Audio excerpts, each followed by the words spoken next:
ધાવણ કેરી ધારાએ ધારાએ ચાખો મેં આજ કસુંબીનો રંગ. આ કસુંબી એટલે સંસ્કારની વાત છે. માએ એને દૂધ પીવરાવતા પણ હાલડા ગાયા અને એ હાલડામાં સંસ્કારની વાતો કરી છે, ભગવાનના ધર્મની વાતો કરી છે.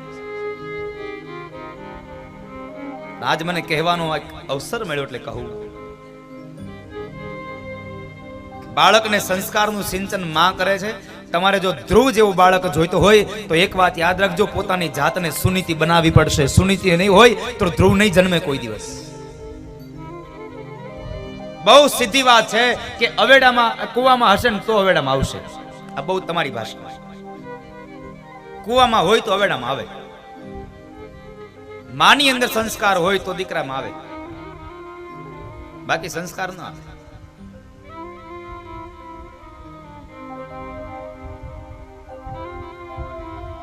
માં બરાબર ભીમ 11 ને ગોકુળ આઠમે એને બપોર વચ્ચે બેનપીણના ઘરે વહી જાય.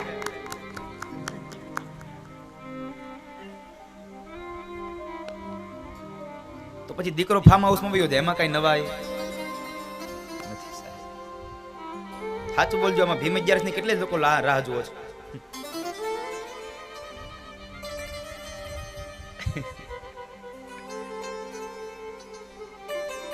હમણાં આવે છે ને હમણાં ભીમ 11 હવે કેટલા લોકો રાહ જુઓ છો? અરે હું થોડો કહું તમને જુગાર રમવાની રાહ જોઉં, ભીમ 11 ના તહેવારની રાહ કહું છું. તમે પણ આવડું લઈ લીધું હાવ.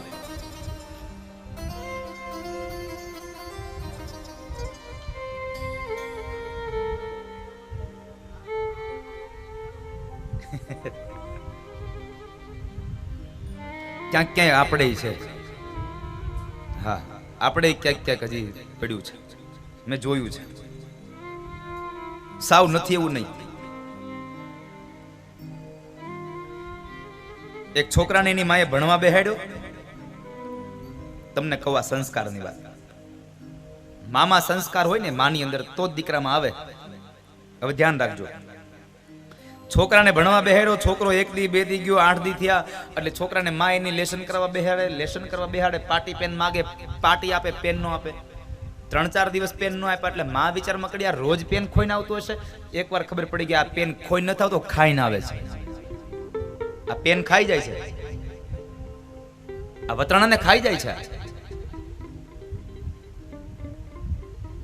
અને એ સમયે બરાબર માં જરાક મારી જેવી આકરા સ્વભાવની હશે એટલે માસ્તરનો વારો કાઢવાટું તૈયાર થઈ. બીજા દિવસે એક હાથમાં એને છોકરાનું બાવડું પકડ્યું અને એક હાથમાં છોકરાનું દફતર પકડ્યું અને ગામ વચ્ચે હળકતું ટીપણું નીકળ્યું. માસ્તર આવા છે, માસ્તર તેવા છે, માસ્તર ભણાવતા નથી, હરામનો પગાર લે છે, આવો છે, તેવું છે, ન બોલવાના શબ્દો બોલીને જાય છે. માસ્તર પાસે ગયા, માસ્તરને જેમ ફાવે મુપાડ્યા હો. માસ્તર ચૂપ થઈ ગયા, કારણ એને ખબર હતી આ હળકતું ટીપણું છે અને આમાં જો હું બોલીશ અને શબ્દરૂપી આહુતિ પડશે તો વળી પાછું ભભૂકશે. માસ્તર ચૂપ રહ્યા. બેનને માંડ કરીને પાછા મોકલ્યા. એ કહે છે હું તમારા છોકરાને હું સમજાવી દઈશ, તમે ચિંતા કરો માં. તમારા છોકરાને હું સમજાવી દઈશ, હવે ઈ પેન નહીં ખાય. માંડ કરીને બેનને વળાવ્યા અને પછી માસ્તરે છોકરાને કીધું, હે છોકરા, આ પેન તું ખા અને ઠપકા અમારે સાંભળવા. મેં તને કોઈ દી પેન ખાવાનું કીધું? એ કે નહીં. તો તું પેન ખાવાનું શીખો ક્યાંથી? એ કે સાહેબ મારી બા ઘરે બેઠી બેઠી ભૂતડો ખાય તો હું પેન ન ખાઉં?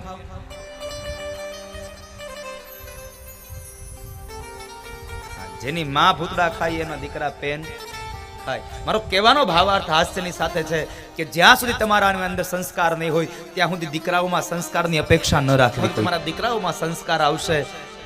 કારણ મહાપુરુષો કહે છે, કોઈ કવિ એમ કહે છે કે આ સંસ્કારો બજારમાં વેચાતા નથી મળતા, સંસ્કાર તો પરિવારમાંથી જ મળતા હોય છે. માટે પરિવાર સંસ્કારી હોવો જોઈએ તો સંતાનો ધ્રુવ જેવા થાય. બાકી સંસ્કાર નહીં હોય ને તમે જો દીકરા માટે ધ્યાન નહીં આપો એટલે તમારો દીકરો ધ્રુવ જેવો હશે તો ધુંધુકારી થઈ જાય એમાંથી.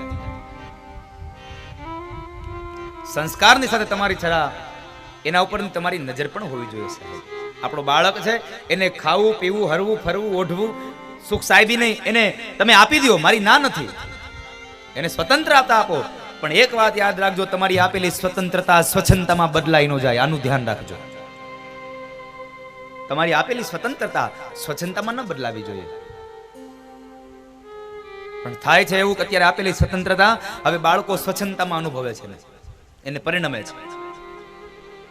ગાડી આપી દે, મોબાઈલ આપી દે, પૈસા આપે એટલે ન કરવાના કામો કરે. ઘરેથી કહીને જાય હું સ્કૂલે જાઉં છું, કોલેજ જાઉં છું. કોલેજમાં જઈને જોઉં તો ખબર પડે હોય બગીચામાં, ગાર્ડનમાં જ હોય, કટોકીજમાં હોય. આની પાછળ જવાબદાર કોણ? આની પાછળ જવાબદાર એનો મા બાપ છે. સારી સ્કૂલમાં એડમિશન લઈ દેવાથી તમારા બાળકમાં સંસ્કાર નહીં આવે, પણ સારી સ્કૂલમાં એડમિશન લીધા પછી પણ એના ઉપર તમારી નજર હોવી આ બહુ મહત્વની વાત છે સાહેબ.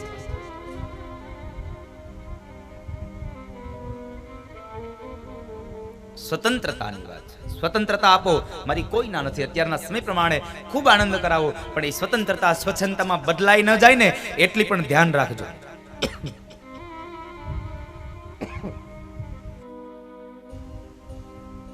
સ્વતંત્રતાને આપજો. ધ્રુવજી મહારાજ આવ્યા છે. ધ્રુવજી મહારાજ ત્યારબાદ ઉત્તાનપાદ રાજા સુનીતિને સાથે લઈ અને તીર્થ ક્ષેત્રમાં ચાલ્યા ગયા છે.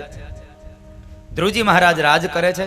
ભગવાને શું કામ રાજા બનાવ્યો? તો કહે છે યથા રાજા તથા પ્રજા. જેવો રાજા હોય એવી પ્રજા થાય. યથા રાજા તથા પ્રજા, એટલા માટે એને રાજા બનાવ્યો. ત્યારબાદ ધ્રુવજી મહારાજનું શિશુમાર પ્રજાપતિની ભ્રમી નામની કન્યા સાથે લગ્ન થયા. 36,000 વર્ષનું રાજ્ય કર્યું અને એ રાજ્ય કર્યા પછી જ્યારે પોતાના ઉત્તરાધિકારીઓને રાજગાદી સોંપી દઈ અને પોતે જ્યારે જંગલમાં જાય છે, જંગલને કિનારેથી નીકળતા નીકળતા ગંગાના કિનારે ગયા. ઋષિકેશમાં જ્યાં સ્વર્ગાશ્રમ છે ત્યાં સ્વર્ગાશ્રમની અંદર જઈ અને જ્યારે બેઠા છે, પણ ભગવાનનું તપ કરવા જાય છે, પણ ગંગા ખળખળ વહે છે એટલે તપમાં ધ્યાન લાગ્યું નહીં. ધ્રુવજી મહારાજ ચાલતા થયા એટલે ગંગા પ્રગટ થયા અને કહે છે ભક્તરાજ ક્યાં જાઓ છો તમે? ક્યાં ચાલ્યા તમે? ગંગા, અહીંયા બહુ તારા વેણનો અવાજ આવે છે, માટે હું કોઈ અન્ય જગ્યાએ જઈ અને હું તપ કરું. મારું ધ્યાન અહીંયા તપમાં લાગતું નથી.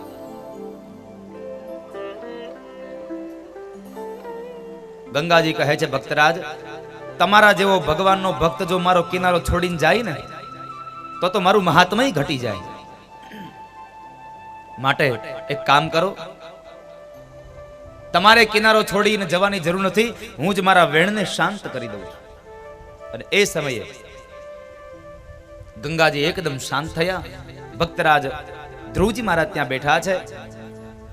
સમય થયો અને મૃત્યુને પગથિયું બનાવી ભગવાન વિષ્ણુના જ્યારે પાર્ષદો લેવા આવ્યા, એ પાર્ષદોની સાથે જ્યારે વિમાનમાં બેસીને જાય છે એટલે વળી પાછું ધ્રુવે માગ્યું. ધ્રુવજી મહારાજ રડ્યા છે અને રડતા સમયે પાર્ષદોએ પ્રશ્ન કર્યો ભક્તરાજ શું થયું? શા માટે રડો છો? ત્યારે ધ્રુવજી બોલ્યા છે મારી માને જો મુક્તિ ન મળી હોય તો મારે સ્વર્ગમાં આવવું નથી. માને મુક્તિ પહેલા અપાવી. અને ત્યારે ભક્તરાજને કહે છે જુઓ ભક્તરાજ, આગળના વિમાનમાં તમે નજર કરો, તમારી માતા સુનીતિને લઈ અને ભગવાનના પાર્ષદો જાય છે. કારણ ધ્રુવ જેવો બાળક જેને મળે ને એના મા બાપને સ્વર્ગ જ મળે, એમાં કોઈ પણ પ્રકારનો સંશય નથી. સંસ્કારી દીકરો હોય તો એના મા બાપને સ્વર્ગ મળે. ધાર્મિક હોય તો એના મા બાપને સ્વર્ગ મળે, એમાં કોઈ સંશય નથી. બાકી ધુંધુકારી જેવો થાય તો સ્વર્ગ મળ્યું હોય ત્યાંથી ઉપાડીને વળી નરકમાં નાખે. પણ ધ્રુવ જેવો દીકરો મળે તો એ દીકરો આ દુનિયામાં મા બાપને સ્વર્ગની પ્રાપ્તિ કરાવે. આ ધ્રુવ ચરિત્રની કથા એમ બતાવે છે 5 વર્ષનો ભગવાનને મેળવવા માટે થઈને બાળક નીકળી પડ્યો. બહુ મુખ્ય સંદેશો આપ્યો, ભગવાનની ભક્તિ કરવા માટે કોઈ પણ જાતની ઉંમર નથી હોતી સાહેબ. ભગવાનની ભક્તિ માટે ઉંમર ન હોય. ભગવાનની ભક્તિ માટે તો માત્ર ભાવ હોવો જોઈએ. ભાવ જાગે અને ભગવાનની ભક્તિ થાય. પણ આપણે તો મનમાં એક ઘરી ગયું છે, ગૌઠા થાવું ને તઈ હવે જાત્રા કરશું ને તઈ ભગવાનના નામ લેશું, અત્યારે કમાઈ લે. અરે ઘરડા થાશું કે નહીં કોને ખબર છે. બચપણમાં પ્રહલાદને નૃસિંહ મળ્યા છે. આપણે તો 80 વર્ષ વયા જાય તો કોઈ દી આપણને હારા સંત ન મળે. ઈશ્વરની પ્રાપ્તિ કરજો, ભગવાનના નામનો આશ્રય કરજો. આ કથા બતાવી અને અંતમાં ચતુર્થ સ્કંદમાં ભગવાન રાજા બનીને આવ્યા. ભગવાન પૃથુ રાજા બન્યા. શા માટે? તો કહે છે રાજાનો ધર્મ શું છે એ બતાવવા માટે ભગવાન પૃથુ બન્યા છે. ભગવાન રાજા બન્યા. રાજાનો મૂળ ધર્મ છે પ્રજાના સુખમાં સુખી થવું અને પ્રજાના દુઃખમાં દુઃખી થવું. આ રાજાનો મૂળ ધંધો એ મૂળ એનો ધ્યેય હોવો જોઈએ. આપણું થઈ જાય પછી પ્રજાનું જે થવું હોય તે થાય, એ રાજા યોગ્ય નથી. એટલા માટે ભગવાને રાજાનો ધર્મ બતાવવા માટે ભગવાન રાજા બન્યા છે. એ પૃથુ ચરિત્રની કથા બતાવી અને ત્યારબાદ મોક્ષ પ્રકરણની કથા બતાવી. પુરંજન આખ્યાન. પુરંજન એટલે જે જીવાત્મા ભગવાનથી જુદો પડ્યો છે એ પુરંજન છે. પુર અંજન છે એ પુરંજનાત્મા, એની કથા બતાવી અને ચતુર્થ સ્કંદની પૂર્ણાહુતિ કરી પંચમ સ્કંદમાં પ્રવેશ કરાવ્યો. અને પંચમ સ્કંદની કથામાં પ્રવેશ કરાવતા ભગવાન બાદરાયણ બોલ્યા છે. ભગવાન વેદવ્યાસ લખે છે, અહો અમીશામ કિમકારી શોભનમ. પંચમ સ્કંદની શરૂઆત. અને એ સમયે રાજા પરીક્ષિત ભગવાન સુખદેવને પ્રશ્ન કરે છે, બાપજી મારા મનની અંદર સંશય થાય છે. મહારાજ, મારા મનની અંદર શંકા ઉદ્ભવે છે કે મનુ મહારાજના દીકરા પ્રિયવ્રત તો ભગવાનના પરમ ભક્ત હતા, પરમ ભગવદીય હતા, છતાં પણ એણે આત્મારામ પુરુષ છે, છતાં પણ એણે આ સંસારનો સ્વીકાર શા માટે કર્યો? આ સંસાર શા માટે સ્વીકાર્યો? આ કથા જરા મને વિસ્તારથી કઈ બતાવો. સાંભળો રાજા. પ્રિયવ્રત મહારાજ જ્યારે સંસાર નહોતા સ્વીકારતા એ સમયે બ્રહ્માજીએ એમને ઉપદેશ કર્યો છે કે હે રાજા, તમે હવે આ સંસારનો તમે સ્વીકાર કરો, આ સંસારને તમે સ્વીકારી લો, ગ્રહસ્થી બનો. પ્રિયવ્રત મહારાજ કહે છે, મહારાજ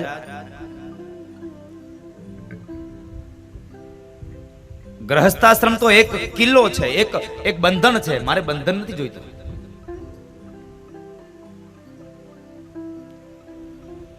ભગવાન બ્રહ્મા કહે છે, અરે રાજા, સંસાર એ બંધન નહીં, સંસાર એ તો ષડ શત્રુઓને જીતવા માટેનો એક કિલ્લો છે. કામ, ક્રોધ, લોભ, મદ, મોહ અને ઈર્ષા, આ ષડ રીપોને જીતવા માટેનો એકમાત્ર કિલ્લો છે, એકમાત્ર કિલ્લો છે. એટલા માટે તમે આ સંસાર બંધન નહીં, સંસાર એક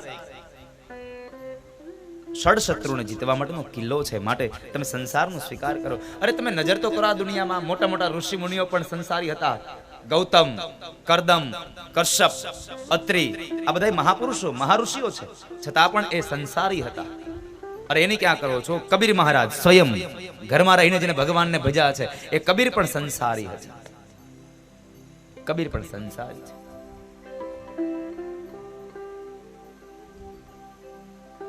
કબીર મહારાજ સંસારી થયા છે. સંસારમાં રહીને પણ ભગવાનને ભજી શકાય.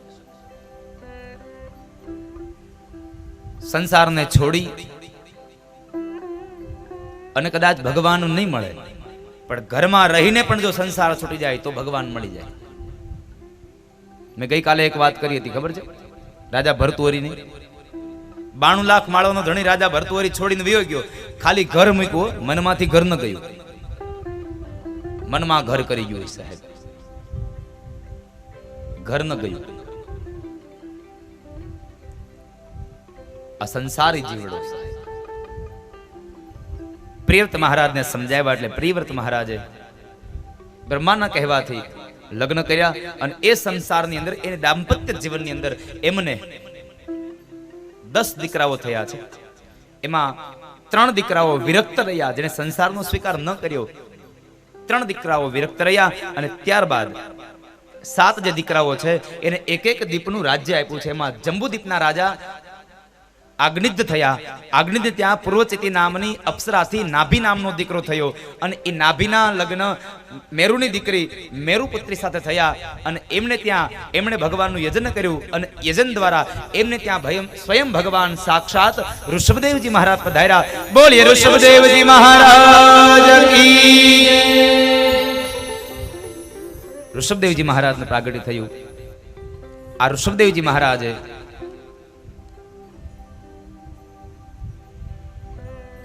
સંસારનો સ્વીકાર કર્યો. સંસારનો સ્વીકાર કર્યા બાદ ઋષભદેવજી મહારાજે સમય આવ્યો એટલે પોતાના ઉત્તરાધિકારીઓને રાજગાદી સોંપી દઈ, પોતાનું રાજ્ય સોંપી દઈ અને તેઓ પણ નીકળી પડ્યા. ઋષભદેવજી મહારાજનું પ્રાગટ્ય શા માટે? નિવૃત્તિનો માર્ગ બતાવવા માટે. જે સમયે જે કામ સારું લાગતું હોય ને એ સમયે એ કામ માણસે કરી લેવું જોઈએ.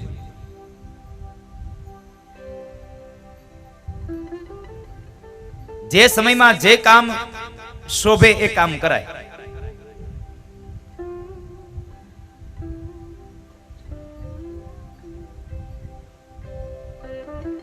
આપણી આવરદાના 4 વિભાગો પાડ્યા છે.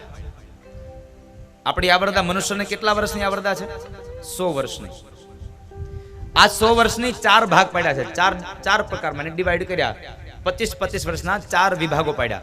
1 વર્ષથી 25 વર્ષ, 26 થી 50, 51 થી 75, 76 થી 100. હવે સમજો આમાં શું કરવાનું આ 100 વર્ષમાં. જો કે હવે તો આપણા પદાર્થો ખાવા પીવાની રેકી ટેકી ગઈ, ન ખાવાના પદાર્થો ખાવા માંડ્યા એટલે માણસની આવરદા આપોઆપ ઘટી ગઈ. આવરદા ઘટી એટલું નહીં હો, માણસની હાઈટ ઘટી ગઈ છે. હા, આ યાદ રાખજો. આજનું વિજ્ઞાન એમ કહે છે કે આમલીનું પાણી અને ગરમ મસાલો ભેગો કરીને ખાવ એટલે સીધી જ બ્લડના ઝીંક ઉપર અસર કરે અને માણસની હાઈટ ઘટાડે. તમે પેલાના જુઓ, એને કોઈ દી બર્ગર પીઝા નહોતા ખાતા, એને કોઈ દી મંચુરિયન નહોતા ખાતા એટલે એને બધાની હાઈટ જુઓ 5 ફૂટથી અપ જ હતી. આ બર્ગર પીઝા અને મંચુરિયન આવી ગયા ને એમાં માણસની હાઈટ ઘટી ગઈ. આ 5 ફૂટનો 5.5 ફૂટનો હતો ત્યાંથી આવી ગયો 4 ફૂટ 4.5 ફૂટે. આ મને એમ થાય છે આ રોજ આ માણસની હાઈટ ઘટતી જાય છે. આ એક દી બધા ફૂટના થઈ જાવું તો આ ટ્રેક્ટર ને આ મર્સિડીઝ ને આ ઇનોવા હાંકશે કોણ? આ પગ નહીં આંબે કોણ હાંકશે? પછી અપગ નહીં હોય તો એક્ટિવામાં સાઈડના વ્હીલ નખાવા પડશે. ક્યાં જશે?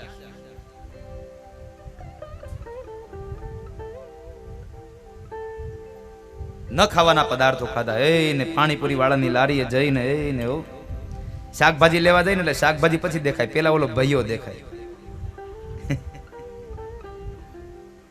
પેલા ઈ દેખાય આપણને.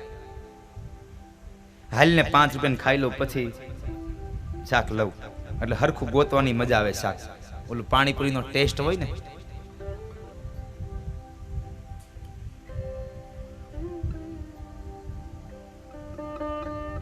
જીવનમાં સુખી થવું હોય ને તો 3 વાત યાદ રાખજો. જ્યાં ત્યાં ન ખાવું, જ્યારે ને ત્યારે ન ખાવું અને જેન તે ન ખાવું. પુષ્ટિ સંપ્રદાયમાં શ્રીમદ વલ્લભાચાર્ય મહારાજ કહે છે ભોજનમાં 3 વસ્તુઓની ખાતરી કરવી. પહેલી વાત તો પવિત્ર સ્થાનમાં બનેલું ભોજન ખાવું. બીજી વાત પવિત્ર ભોજન જમવું, સાત્વિક ભોજન જમવું. અને ત્રીજી વાત પવિત્ર માણસના હાથે બનેલું ભોજન જમવું. આ 3 વાત પુષ્ટિ સંપ્રદાય કહે છે. હવેલી સંપ્રદાય કહે છે જ્યાં ત્યાં ન ખાઈ લેવું, જ્યારે ને ત્યારે ન ખાવું અને જેન તે ન ખાવું. મને તો બેનોને એ વાતનું હસવું આવે. એ પાણીપુરી ખાઈ લે ને પછી તીખી લાગે ને પછી હું કે હે ભાઈ આ પાણી ક્યાં છે? એટલે ઓલો પાણી બતાવે, જો આ ટીપ ભરી. એ નહીં કે મિનરલનું નથી. તે ઓલા એ જો હાથ અડધો બોલીને દેતો તો મિનરલ હતું.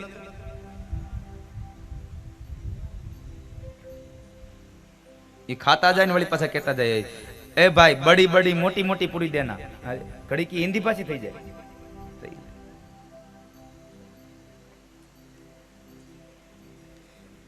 એની મજા છે સાહેબ. મોઢામાં પાણીપુરી નાખે, અડધું પાણી મોઢાની બહાર નીકળે, એમાં તીખું મરચું આવી ગયું હોય તો આંખમાંથી પાણી જાય ને. પણ યોગ્ય સમય થાય તો ભલે પાણીપુરી ખાવ, વાંધો નથી, ઘરે બનાવીને ખાવ, બહાર ખાવ, મને કોઈ વાંધો નહીં, તમારું જીવન છે. પણ યોગ્ય સમય થાય તો પછી પાણીપુરી બંધ કરી દેવી. હા, મોઢામાં દાંત ન રહીને પછી પાણીપુરી ખાવા ન જવાય. હા, અને મોઢામાં દાંત ન હોય ની પાણીપુરી ખાતો એટલે એની સામે કોઈ દી ઊભું ન રહેવું.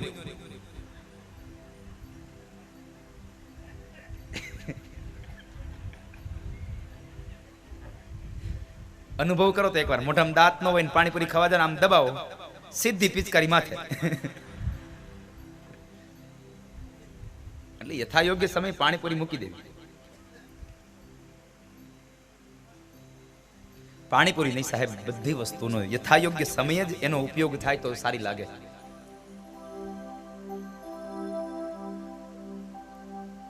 એક વર્ષથી 25 વર્ષ તમારે સરસ્વતી નદીના કિનારે રહેવાનું.